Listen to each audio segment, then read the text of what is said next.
Buonasera, benvenuti a tutti. Diamo la parola al segretario per la Sindaco, Pedro Sabrina, Dorigo Matteo, Guglielmini Pierino, Busso Francesco, Antonio Luca, Pellegrino Lorenzo, Russo Alessandra, Marchesana Rocco, Fabrizio, Tonon Fabrizio, Minoia Giovanni, Dano Antonio, Giro Marco, Bourin, Alessandro, Paolo Marco e Commisso Giovanni.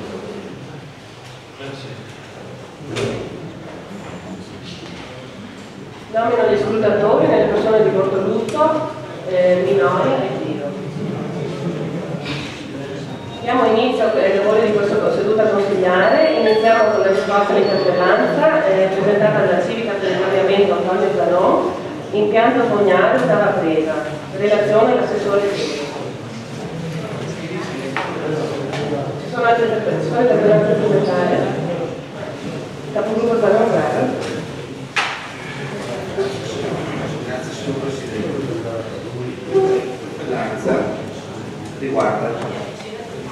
Questa interpellanza riguarda il municipio. Preso atto che la Giunta Comunale nella seduta dello scorso 13 settembre 2012 ha affrontato l'argomento degli abbonamenti presso il paziente denominato municipio di Roma e conformemente a quanto già stabilito dall'amministrazione precedente, ha espresso parere favorevole al rilascio degli abbonamenti mensili del parcheggio interato sottostante alla sede municipale e pertanto a partire dal 1 ottobre 2012 modificare sino al 30 aprile 2013 sarà possibile richiedere il rilascio delle seguenti forme di abbonamento: un abbonamento valido nei giorni feriali escludendo sabato e giornate festive €50 mensili, per un abbonamento valido tutti i giorni €100 mensili. Volendo comprendere meglio di che cosa stiamo parlando, mettiamo che un carrelotto voglia essere coperto in loco per la sosta e facciamo anche una semplice addizione €50 per 12 mesi, dando la tariffa economica, la tariffa annuale per le strisce blu €100, totale €700. Neanche metropoli come Milano e Roma chiedono una simile cifra per utilizzare il centro storico. Noi della nostra lista civica vogliamo ribadire l'idea, resa nota con un'interpellanza già proposta mentre progetto per la realizzazione del nuovo piano urbano del traffico, una nuova disciplina generale dei parcheggi, e cioè un abbonamento unico per tutti i parcheggi ad un costo congruo. Nonostante i dibattiti appena conclusisi sulla città metropolitana, sulla necessità di comprimere i servizi e di avere un biglietto unico che colleghi Veneto, Italia, Venezia e Padova, sulla semplificazione in genere, teniamo atto che noi invece in un comune di 12.000 abitanti proclamiamo che vi siano 3 tipi di abbonamenti per la sosta, ossia linee blu normali, il piano, il parcheggio del municipio. Speriamo che la Giunta non venga in mente di creare una 4ª forma di abbonamento, per esempio per la file.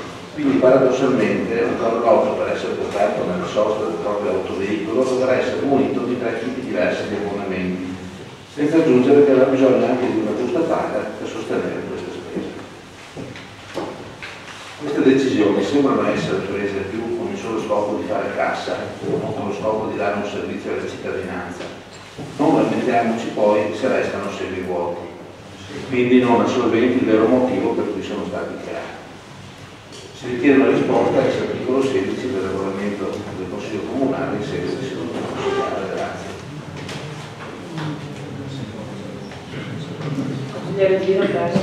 Grazie Presidente. L'interpellanza sostituirà della Residenza e quindi luglio il sindaco di Cortina d'Ampezzo, comune turistico con i nostri stessi problemi relativi alla residenzialità, annunciava le seguenti misure concernenti l'applicazione delle aliquote IMU del 2012. 2 per 1000 per la prima casa, con detrazione di 200 euro e deduzione di 50 euro per ogni figlio di età inferiore ai 26 anni. 10,6 per 1000 per le seconde case, ovvero il massimo possibile. Tuttavia, se l'immobile viene affittato, l'aliquota scende fino all'8,6 per 1000. Per capannoni artigiani, negozi, ristoranti, alberghi e rifugi, l'IMU sarà del 4 per 1000. I fabbricati rurali utilizzati per l'attività agricola dell'1 per 1000 e per gli usi ex usi gratuiti, ovvero gli appartamenti concessi a parenti, 4,6 per 1000, cioè il minimo possibile. Ma soprattutto un contributo di 1000 euro annui ad ogni proprietario di appartamento per lo affitti ai residenti, provvedendo a costruire un fondo specifico per i residenti. Questa misura viene adottata per tutelare la residenzialità degli anziani che con i costi al metro quadro degli immobili sono costretti ad indicare altri comuni del canone. I problemi di Cortina d'Ampezzo sono molto simili a quelli del Calve, in quanto i costi immobiliari sono giunti ormai a cifre mediamente inaccessibili.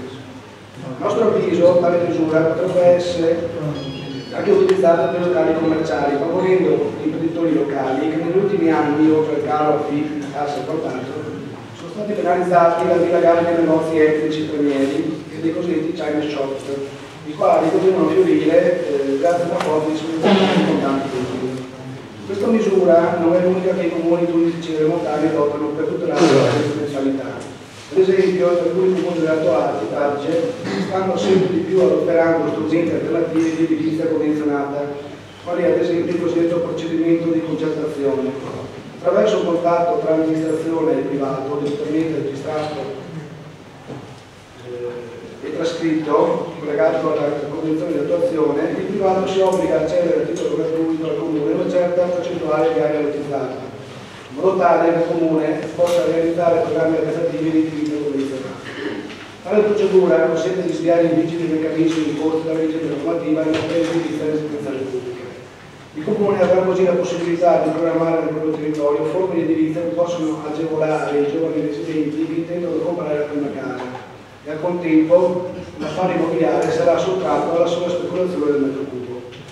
A ciò si aggiunge che il 1° di maggio Bruxelles spiegava la strada al criterio prioritario per la residenza nell'ottenimento dei benefici territoriali, dichiarando legittima la legge della Regione Friuli numero 16/2015, con cui venivano fissati dei parametri connessi alla residenzialità e ottenere benefit sociali dagli enti locali, facendo così riprendere nel Consiglio regionale del Veneto l'iter di approvazione della legge cosiddetta Prima i Veneti.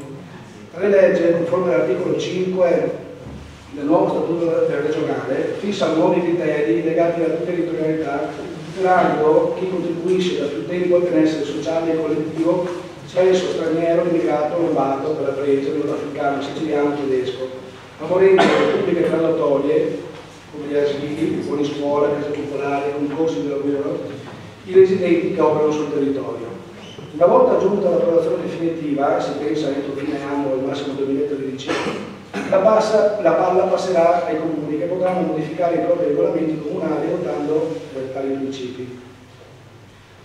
Premesso ciò, ci permettiamo di togliere un sassolino dalla scatola. In campagna elettorale tutte queste idee a favore dell'introduzione di criteri che premiassero la residenzialità, che costituivano un caposaldo del nostro programma elettorale, vedi anche la precedente interpellanza in materia di parcheggi, sono state fatte oggetto di critiche da parte della sua lista, additando in più incontri pubblici tali misure come anticostituzionali.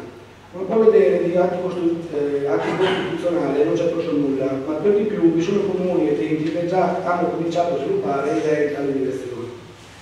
Si è preso dall'amministrazione in seguito la riqualificazione di Via dal Moro e interventi da qui ai prossimi 3 anni. Auspichiamo che tale intervento, che modificherà ancora una volta il tessuto urbanistico del centro storico di Caule, sia valutato e programmato in tutte le sue componenti e non solo in termini di punti da costruire, affinché non si arrivi a quanto prodotto di recenti interventi di riqualificazione urbanistica, sfociati sì in migliorie architettoniche, ma altresì in seconde case vuote, inutili sotto il profilo economico-sociale della cittadinanza caulosa.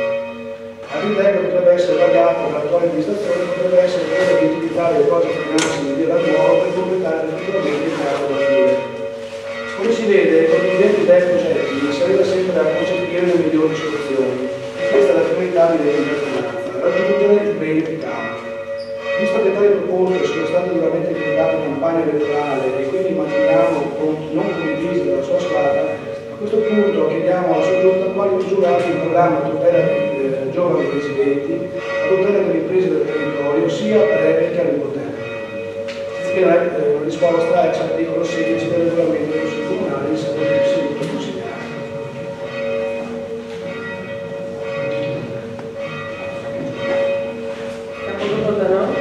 Grazie. Riguardante il mercato settimanale centro storico.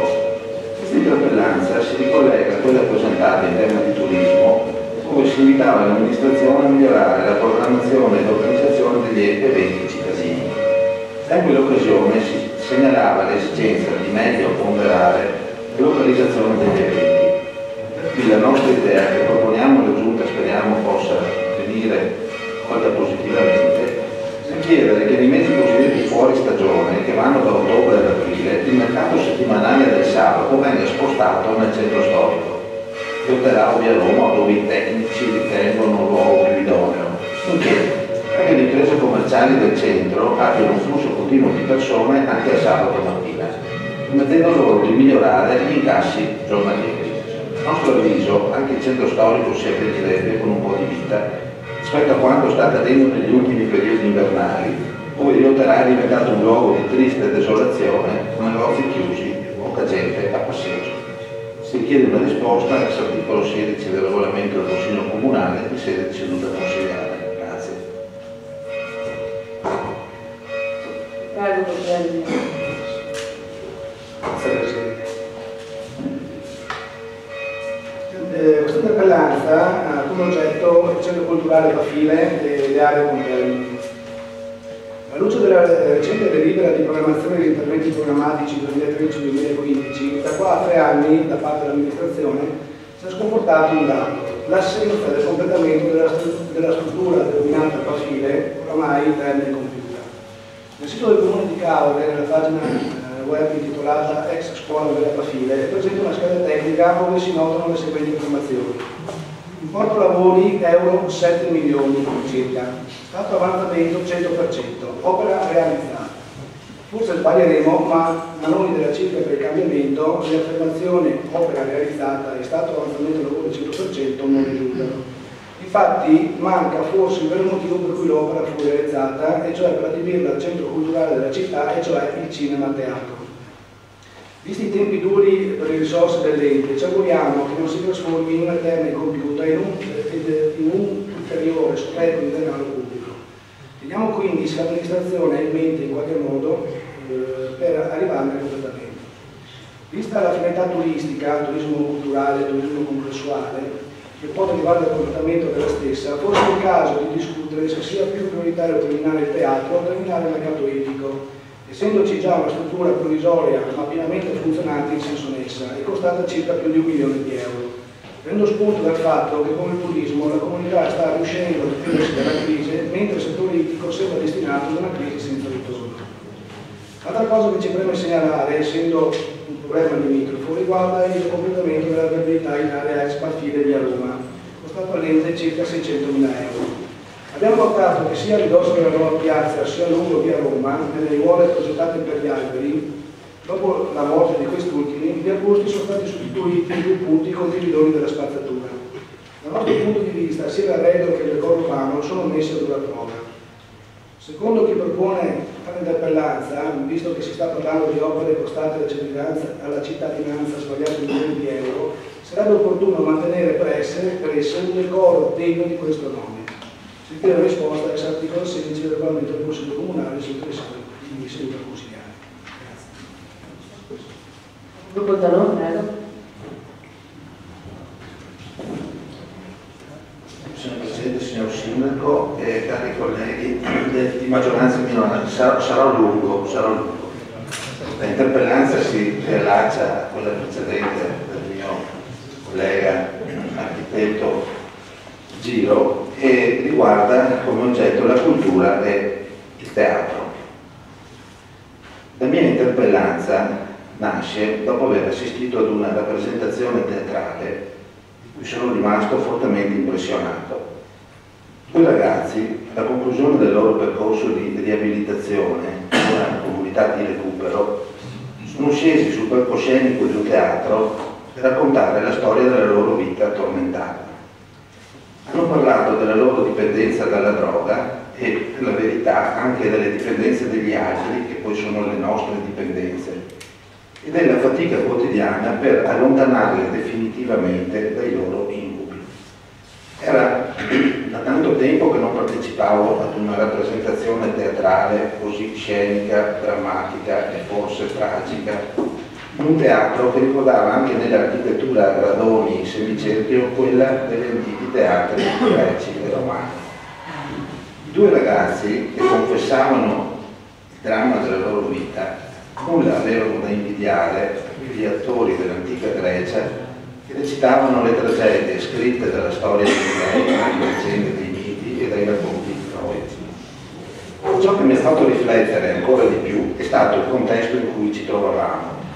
Si trattava di un teatro dalle grandi dimensioni, costruito tra le prime opere ritenute necessarie in una nuova città, nata, oltre che da un'esigenza urbanistica, anche da una rivoluzione dello spirito, e sviluppatasi intorno ad un avvenimento irrazionale, assurdo ed incredibile. Sto parlando di Meggiugori ed il teatro è quello della comunità Cenacolo di Suolo Elvira. E così il mio pensiero non poteva non andare a quell'opera incompiuta, nascosta, dimenticata, snobbata, criticata e derisa, che è il teatro della mia città. E mi sono chiesto cosa posso fare io per far capire agli attuali amministratori l'importanza per una città di possedere un teatro. Senza andare a consultare i motori di ricerca, mi sono affidato ai ricordi e così si sono affacciati nella mia memoria tremanti altri due teatri. Uno sperduto verso il confine tra la Siria e la Giordania, speriamo che le bombe della guerra civile non l'abbiano scalfito, perché si tratta di uno degli esempi di teatro romano completamente, perfettamente conservati, copia conforme di moltissimi altri che i romani costruirono come in una catena di montaggio in ogni cittadina del loro impero, tra le prime opere pubbliche, tra tutte le cittadine, anche quelle più lontane, come questa appunto in Siria. Sto sottolineando e ricordando agli illustri amministratori di questa città l'importanza assoluta ai nostri progenitori, che sono stati i romani, l'importanza assoluta che davano alla rappresentazione teatrale. Non vi posso citare anche i greci, ricordando per esempio i teatri di Epidauro e di Taormina, che avevano ed hanno come scenario il mare. Anche Caorle ha il mare all'orizzonte. E proprio questa visione scenografica del mare mi fa ricordare alla memoria un terzo teatro, che vorrei proporre al ricordo e all'attenzione del signor Sindaco e dei suoi collaboratori. Un teatro virtuale, mai realizzato, ma presente in un progetto nato dalla solida cultura classica e dalla fervida fantasia di un architetto che ha dato lustro alla nostra città. Sto parlando dell'architetto Salvatore Manni, che i non più giovani di noi hanno avuto modo di conoscere ed apprezzare, ed è la sua idea di costruire un teatro sullo stile di teatri greci nell'area attualmente occupata dal cosiddetto Ecomostro. Progetto, come abbiamo detto, mai realizzato, considerato dagli amministratori di allora una utopia, se non una vera pazzia. Chi può dire invece quanto sarebbe stato utile per il turismo e quanto avrebbe arricchito il nostro centro storico al posto di ulteriori immobili improbabili porticati e garage sotterranei. Ma lasciamo questo giudizio alle generazioni future. Oggi invece, cari colleghi di maggioranza e di minoranza, vi invito a fare una riflessione politica nei confronti della cultura del nostro territorio in generale e delle culture di Caorle in particolare. Secondo i dati di Federculture, presentato lo scorso fine settimana a Venezia, al Salone Europeo della Cultura, il Veneto primeggia per maggior incremento di presenza al teatro, più 10,2%. Oltre all'incremento alle visite ai musei e siti d'arte, più 7,5%, e per i concerti di musica classica più 6,7%. Cosa vuol dire? Vuol dire che la domanda di cultura attraverso i musei, gli eventi d'arte, i teatri appunto, è in costante aumento. La gente, soprattutto i turisti, li frequenta e li richiede nonostante la crisi, le cinghie tirate e le forbici dello Stato. Questi dati sono a nostro avviso molto importanti, soprattutto per il fatto che le Venezie si sono proposte quali capitale europea della cultura per il 2019. Per il gruppo consigliare che io rappresento, la cultura a Caorle vuol dire rispettare l'ambiente, valorizzare il nostro patrimonio umano, artistico, architettonico e museale, ma anche realizzare e completare le opere pubbliche destinate alla cultura, come appunto il teatro incompiuto della Bafile. Signor Sindaco, sappiamo che non è colpa sua se i conti dei suoi predecessori riguardanti la Bafile non tornavano mai. Sappiamo che non è colpa sua se è mancata nel corso degli anni passati una sensibilità culturale nei confronti di questa opera. Quello che vogliamo chiedere con questa interpellanza è se condivide con noi l'esigenza di completare il teatro della Bafile, che sarebbe il nostro teatro. Come ritiene sia possibile completare i lavori, soprattutto dal punto di vista economico? Se la sua amministrazione ha un progetto culturale per Caorle, che cosa prevede, anche in previsione della scadenza possibile del 2019, come anno in cui le Venezie probabilmente saranno capitale europea della cultura? La ringrazio per la pazienza che avete avuto nell'ascoltarmi e vi prego di rispondere secondo il solito articolo del Consiglio Comunale prossimo. Ci sono altre interpellanze? Capogruppo commisso, prego? No? Altre interpellanze? No. Lascio la parola al Sindaco per le comunicazioni, prego. Grazie Presidente. Si riferisce in esecuzione della delibera 66 del 17 settembre 2012, con la quale il Consiglio Comunale, approvando l'ordine del giorno sull'istituzione della città metropolitana, conferiva mandato al Sindaco e alla Giunta Comunale di riferire puntualmente al Consiglio stesso sugli sviluppi del percorso istituzionale in itinere. Si comunica pertanto che con nota 15 novembre 2012 la Presidente della Provincia di Venezia Francesca Zaccariotti e il Sindaco del Comune di Venezia Giorgio Orsoni hanno convocato la conferenza metropolitana presso la sede della provincia per il giorno 23 novembre 2012. In tale sessione si è insediata per la prima volta la conferenza metropolitana e la prima deliberazione assunta all'unanimità ha riguardato proprio l'insediamento della conferenza nella composizione di quell'articolo 18,3 del decreto legge 95 2012. Il secondo punto all'ordine del giorno riguardava l'approvazione del regolamento per il funzionamento della conferenza metropolitana. Dopo ampia discussione, essendo stati proposti vari emendamenti al testo, la conferenza ha ritenuto di rinviare l'approvazione del regolamento alla seduta del prossimo 19 dicembre, con concessione di termine ai sindaci fino al 10 dicembre per la proposizione degli emendamenti. Anche il Comune di Caorle sta predisponendo con gli uffici alcuni emendamenti alla bozza di regolamento ritenuti necessari per il corretto funzionamento della conferenza. Si comunica infine che gli atti e le deliberazioni della conferenza metropolitana possono essere scaricati sul sito www.conferenzametropolitana.venezia.it. Grazie Sindaco. Vista la numerosa presenza di pubblico, ricordo che non è consentito con alcun mezzo recare disturbo ai lavori di questo Consiglio. Non è consentito esporre striscioni o fare schiamazzi. Si raccomanda quindi un comportamento corretto, pena l'allontanamento dalla sala. Iniziamo ora la discussione delle interpellanze. Partiamo da quella presentata dalla Civica per il Cambiamento Antonio Zanoni, impianto fognario in ottava presa. Relazione all'assessore Dedo. Grazie Presidente.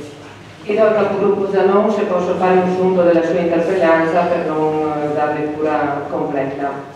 Allora, a quanto ci risulta, così recita lista civica per il cambiamento, durante gli incontri tra gli enti propedeutici alla presentazione della nuova funzionaria, il Comune di Caorle si è impegnato a realizzare una nuova linea per le acque meteoriche, al fine di risolvere la problematica anche con l'utilizzo della somma già stanziata per la sistemazione di via Cadore, prevista sino al piano triennale delle opere pubbliche 2011-2013 per un importo di 200.000 euro.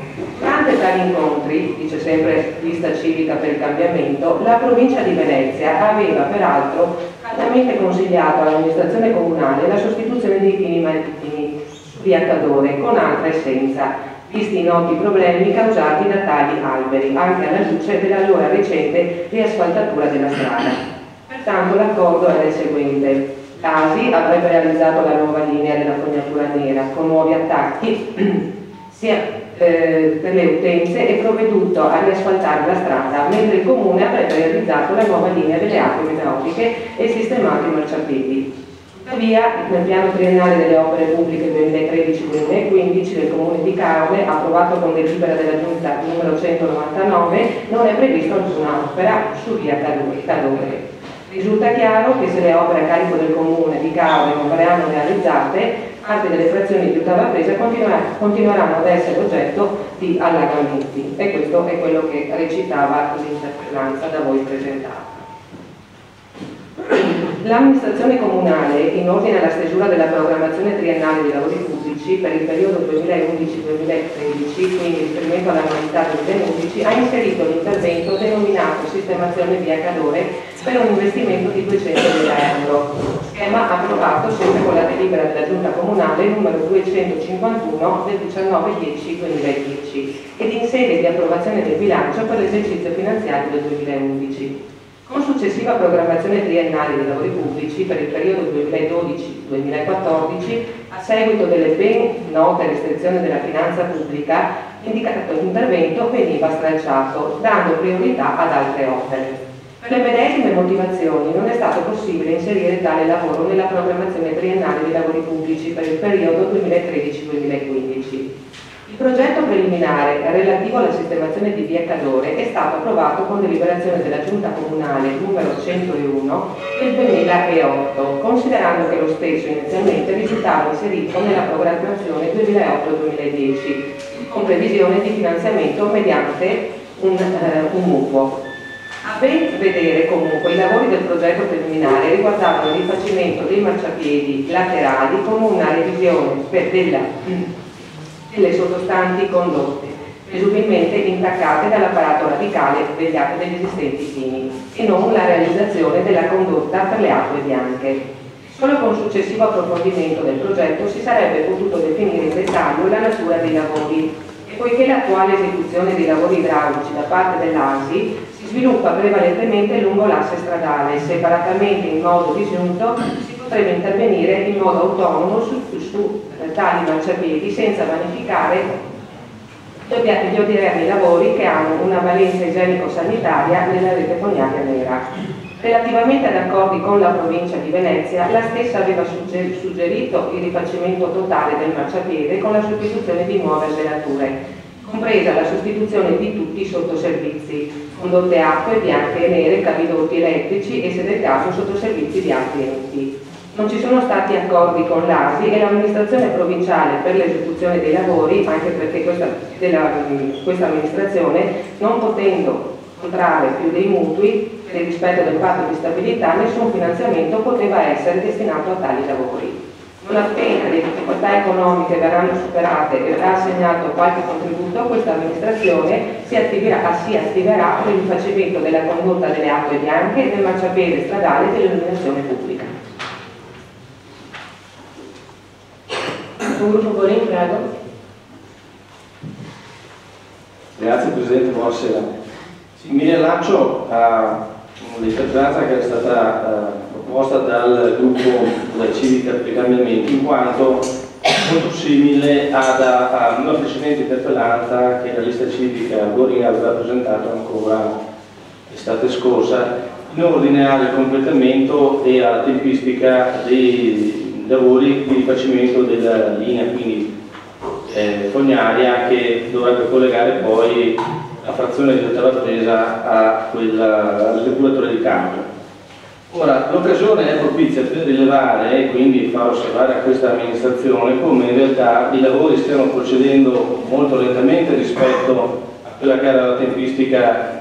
A me risulta da quello che mi hai riferito esposta anche in occasione di pubblici incontri da parte degli esponenti dell'amministrazione, ma soprattutto rilevare come il ripristino del manto stradale e quindi della pavimentazione sia ancora lontano dall'ultimazione, mentre in realtà sono già stati coperte le tracce realizzate per il posizionamento delle condotte. Questo crea un serio, grave pericolo sia per la viabilità che quindi anche per l'incolumità dei cittadini, e quindi l'occasione è propizia per sollecitare a questa amministrazione ad una rapida, urgente sollecitazione della ditta incaricata perché venga ripristinata in tempi più brevi possibile la pavimentazione autostradale in quest'anno. Assessore Prieto, prego. Ringrazio sempre la pronta attenzione del consigliere Borin. Nei vari incontri pubblici è stato più volte detto qual era il cronoprogramma e il perché del ritardo dei programmi, che sicuramente non sono dettati da questa amministrazione, ma bensì da altri eventi, ovvero vivi il tempo. Comunque più volte è stata richiamata la ditta che è esecutrice del lavoro e più volte sia la sottoscritta nonché l'ingegnere del settore, l'ingegnere Lazzarin, abbiamo i contatti costantemente con l'ASI. Quindi proprio in occasione dei vari incontri pubblici, che credo lei si riferisca a ottava presa, è stato fornito un cronoprogramma, ma molte volte purtroppo, dico purtroppo, gli eventi fanno sì che certe date possono slittare. Abbiamo fatto già presente, come lei ha detto questa sera, per quanto riguarda il manto stradale, e sarà nostro compito essere sempre attenti e vigilare nei lavori che stanno facendo. Grazie. Capogruppo Gomisso, prego. Sì, grazie, buonasera. So che è rituale intervenire nelle interpellanze degli altri gruppi, ma l'argomento è stato trattato diverse volte anche in campagna elettorale, per cui vorrei dire la mia.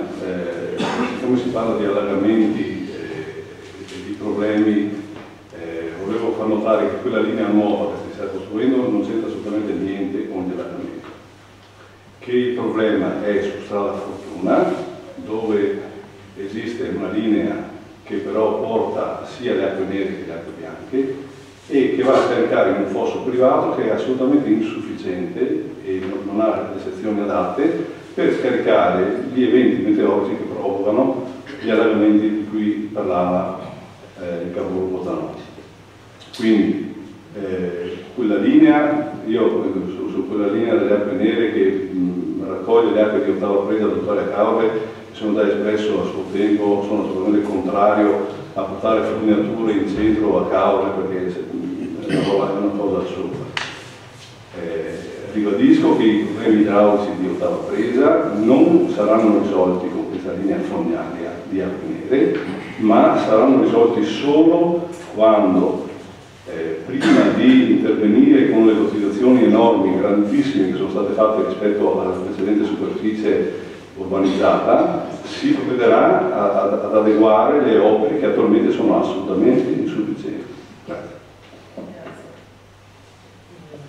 Prego, Assessore. Grazie Presidente, e poi chiudo. Volevo solo dire al capogruppo commisso che comunque questo lavoro è stato programmato e messo in atto da quello che è l'atto, quindi deciso da enti diversi. Poi su quello che lei dice prenderemo atto, chiederemo se effettivamente, però torno a dire, le verifiche sono state fatte, il modo con cui lei ha contestato, ha detto la sua, giustamente svolgendo un tipo di lavoro che porta a conoscenza di questa materia, e renderemo noto questo. Grazie. Grazie Assessore. Passiamo alla seconda interpellanza, proposta sempre dalla Civica del Ricambiamento Antonio Zanon, che è intitolata Delucidazioni in merito alla situazione della casa di riposo Don Moschetta. Prego, Assessore Angello. Buonasera, questa interpellanza, considerato che l'istruttoria è in fase di perfezionamento, vi chiediamo di partecipare alla prossima del Consiglio Comunale, per cui la risposta che diamo è un attimo di sospendere il giudizio fino a quando non avremo perfezionato e completato la risposta. Sì, a tal proposito volevo dire che è la seconda volta che l'assessore Telmo invia di un mese anche due le risposte delle nostre interpellanze. Io mi auguro che sia solo per approfondire in maniera completa quello che è l'argomento che mi pare anche di estrema importanza come quello della casa di riposo. Ritengo che sia anche corretto che alla fine delle risposte delle interpellanze, il testo, come è vero che noi vi consegniamo il testo delle nostre interpellanze, voi ci possiate dare il vostro, in modo che noi avremo il tempo per il Consiglio Comunale successivo di prepararci per le controproduzioni. Credo che questo vada un po' contro quelle che sono le normali abitudini del contraddittorio immediato sulle argomentazioni, però se lo vediamo nell'ottica di voler raccogliere in profondità quelle che sono le problematiche e trovare delle soluzioni giuste, visto che siamo qui tutti per il bene del nostro comune, credo potrebbe essere una novità che potremo anche applicare con una certa consuetudine.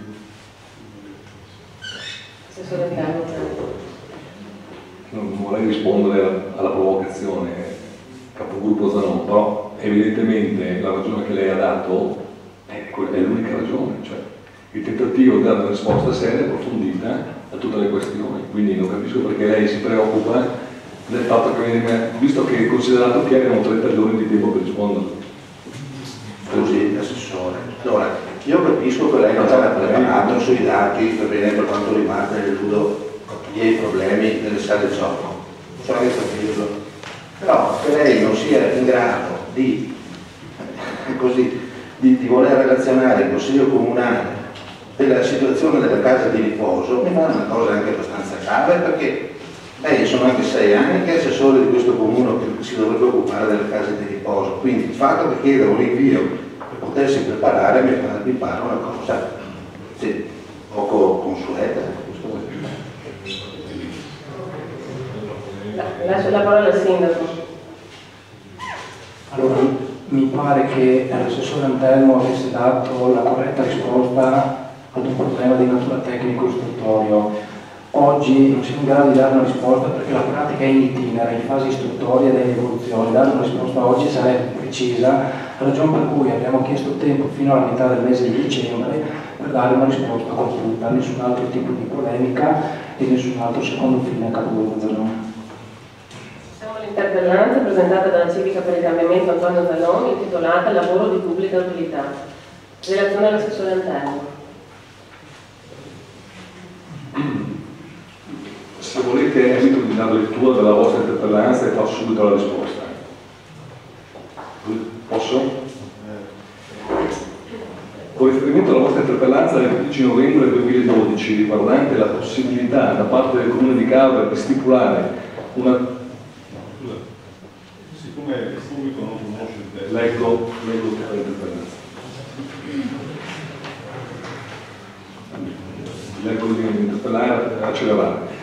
Oggetto lavoro di pubblica utilità. Un'importante novità apportata con la legge 120 del 2010 concernente la disciplina della guida sotto l'influenza dell'alcol è la previsione compiuta mediante l'inserimento del comma 9 bis dell'articolo 186 codice della strada e del comma 8 bis dell'articolo 187 dello stesso codice, della possibilità di sostituire la pena dell'arresto e della penalità con la pena di lavoro di pubblica utilità, di cui l'articolo 54 del decreto legislativo numero 274/2000, che consiste in un'attività non retribuita a favore della collettività da svolgere in via prioritaria nel campo della sicurezza e dell'educazione stradale presso lo Stato, le regioni, le province, i comuni o presso i centri specializzati di lotta alle dipendenze. Questa è la sintesi. Ok? Rispondendo a questa interpellanza, con riferimento alla vostra del 15 novembre 2012 riguardante la possibilità da parte del Comune di Cavia di stipulare una convenzione per lo svolgimento del lavoro di pubblica utilità ai sensi dell'articolo 54 del decreto legislativo 28 agosto 2000 numero 274 e del decreto ministeriale 26 marzo 2001, si comunica e si relaziona a quanto segue. Con l'argomento di discussione del 26 luglio 2012, la Giunta Comunale ha espresso parere favorevole al fine di avviare una forma di collaborazione con alcune cooperative sociali del veneziano per l'impegno di persone che avevano chiesto di scontare in alternativa alla pena la pena di lavoro di pubblica autorità consistente nella prestazione di attività non retribuita in favore della collettività. In sede di verifica, dopo le ferie giudiziarie, è emerso che non si poteva utilizzare una convenzione in essere tra il Tribunale ed altro soggetto, ma si doveva procedere alla stipula di una convenzione direttamente tra il Comune di Caorle e il Tribunale. Ciò posto, in data 5 ottobre 2012, l'ufficio preposto con nota protocollata 32955 ha chiesto la disponibilità del Tribunale di Venezia, competente per territorio, per stipulare una convenzione chiedendo uno schema di testo. Con nota mail del 17 ottobre 2012, il Tribunale di Venezia rispondeva positivamente alla richiesta del Comune di Caorle, inviando il testo di una convenzione già sottoscritta con altro comune, con l'invito di adattarla alle esigenze del Comune di Caorle e successivamente sottoporla al benestare del Presidente del Tribunale prima dell'approvazione definitiva. Con nota del 16 novembre 2012, l'ufficio preposto ha trasmesso al Tribunale di Venezia la bozza di convenzione elaborata chiedendo il benestare del Presidente del Tribunale. Si assicura pertanto che è intenzione di questa amministrazione comunale attivare tutte le procedure necessarie per l'implementazione della convenzione. Grazie Assessore. Capogruppo Bonin, prego. Grazie Presidente. Solo per esprimere come dire, soddisfazione rispetto ad un percorso che finalmente il Comune di Caorle si accinge ad intraprendere e che purtroppo, riallacciandosi anche alla precedente interpellanza del capogruppo Zanon, è inserito in quel contesto delle dipendenze per cui purtroppo il territorio del veneziano attualmente risulta particolarmente anche, come dire, foriero di manodopera per lavoro di pubblica utilità. Quindi che il Comune di Caorle possa finalmente dotarsi di questa convenzione e quindi andare incontro alle esigenze di recupero anche per tale via delle persone che sono incappate in reati che consentono questo tipo di sanzione e quindi lo svolgimento del lavoro di pubblica utilità mi pare meritorio. Grazie Capogruppo. Passiamo ora all'interpellanza presentata dal gruppo consigliare lista civica Alessandro Bonin, Valle Vecchia, un bene comune da salvaguardare. Relazione al Sindaco. Grazie Presidente, do anzitutto lettura dell'interrogazione presentata. Lega Ambiente, in collaborazione con altre associazioni del territorio, ha raccolto durante lo scorso mese di agosto circa 5.000 firme di cittadini che pregano, supplicano, implorano il Comune di Caorle e la provincia di Venezia di stralciare dal PAT, il nuovo piano regolatore di Caorle, la previsione di villaggio turistico da 6.750 posti letto in Brussa, a ridosso di Valle Vecchia. Una previsione di questa portata, benché ricadente nell'ambito di Brussa, produrrà sul pregiato e fragile ecosistema di Valle Vecchia effetti devastanti, considerato che il carico antropico graviterà inevitabilmente sul litorale di Valle Vecchia. Le firme sono state consegnate i primi di settembre al sindaco di Caorle Luciano Striuli e all'assessore provinciale all'urbanistica Mario Dalla Torre. L'assessore Dalla Torre ha dichiarato la sua contrarietà al discusso villaggio turistico in Brussa e di recente anche il Consiglio provinciale ha approvato a larga maggioranza un ordine del giorno che impegna la Giunta provinciale a salvaguardare Valle Vecchia, escludendo la previsione di villaggio turistico in Brussa. Il sindaco Striuli sembra voler rimanere fermo nella volontà di prevedere il turismo di massa nella spiaggia naturale di Valle Vecchia. La provincia dà prova di sensibilità democratica e di responsabilità ambientale. Il Comune di Caorle sembra invece orientato a perseverare nella politica portata avanti negli ultimi 20 anni di massacro dell'ambiente, del territorio, del paesaggio, dell'identità dei luoghi e delle comunità. Il sindaco Striuli dovrebbe essere più prudente quando dice di rappresentare la volontà dei cittadini di Caorle. Dovrebbe ricordarsi di essere stato eletto con i voti di un'esigua maggioranza relativa. Essere eletti col 29% dei voti significa che non basta dire sono il sindaco per risultare automaticamente rappresentativi della maggioranza dei cittadini. Un sindaco con una legittimazione democratica così debole dovrebbe abbandonare ogni atteggiamento arrogante e mettersi in ascolto dei cittadini. Arriverebbe a scoprire che sulla questione villaggio turistico in Brussa a non rappresentare la volontà dei cittadini di Caorle non è la provincia, ma paradossalmente la stessa amministrazione comunale di Caorle, considerato che tra i caorlotti, grazie a Dio, è ancora fortissimo il legame affettivo verso Valle Vecchia. In aggiunta, Striuli, in quanto sindaco di una città turistica quale Caorle e nel proprio territorio comunale, ha la fortuna di avere un patrimonio di importanza quantomeno europea, come Valle Vecchia, non può prendere a riferimento i soli cittadini residenti nel comune. La presente interrogazione per chiedere al sindaco come intenda farsi interprete della volontà popolare che con forza chiede che sia stralciata l'ipotesi del villaggio turistico in Brussa. La risposta all'interpellanza presentata in Consiglio Comunale in data 15 novembre 2012, avente ad oggetto Valle Vecchia, è un bene comune da salvaguardare. Al fine di fornire una risposta il più possibile esauriente e corretta sotto il profilo tecnico, è indispensabile in primo luogo analizzare l'istituto del PAT per comprendere la sua valenza e significato come strumento di pianificazione.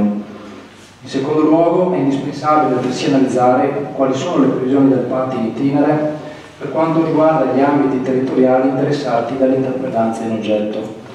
Sotto il primo profilo si evidenzia che il PAT, così come configurato dalla legge Regione Veneto 23 aprile 2004 numero 11, rappresenta in generale la carta dell'autonomia urbanistica del Comune. L'elaborazione di questo nuovo strumento di pianificazione rappresenta pertanto il momento costitutivo dell'azione urbanistica che il Comune di Caorle svilupperà nel corso del tempo mediante i successivi piani degli interventi. Il PAT non si limita a recepire il quadro della pianificazione comunale vigente e integrarlo con quella sovraordinata provinciale e regionale, ma prospetta una visione strategica dell'assetto del territorio comunale, promuovendone lo sviluppo sostenibile sulla base delle specifiche vocazioni territoriali, definendo le varianti di natura geologica, paesaggistica, storico-monumentale, architettonica e ambientale, in conformità agli obiettivi e indirizzi espressi nella pianificazione territoriale di livello superiore e alle esigenze della comunità locale, assicurando la messa in sicurezza dei centri abitati e del territorio dai rischi di dissesto idrogeologico. Nel territorio della costa metropolitana veneziana, Caorle ha un ruolo esclusivo, affidato all'originalità della città storica, alla ricchezza dell'ambiente lagunare e vallivo, all'estensione del litorale, al corso del fiume Liguenza, all'abbondanza delle vie d'acqua interne, appoggiate al tracciato della litoranea veneta e alla vastità degli spazi aperti del paesaggio agricolo, poco intaccato dalla urbanizzazione capillare e diffusa. Non di meno, tutti gli elementi strutturali del territorio di Caorle sono in corso di trasformazione, sta cambiando l'agricoltura, sta cambiando il turismo balneare, si sta modificando la domanda di tempo libero, si sta integrando il sistema della mobilità territoriale e di accessibilità alla costa. In questo contesto di forte mutamento si tratta di individuare i valori fondamentali da tutelare e promuovere, trasformando il turismo da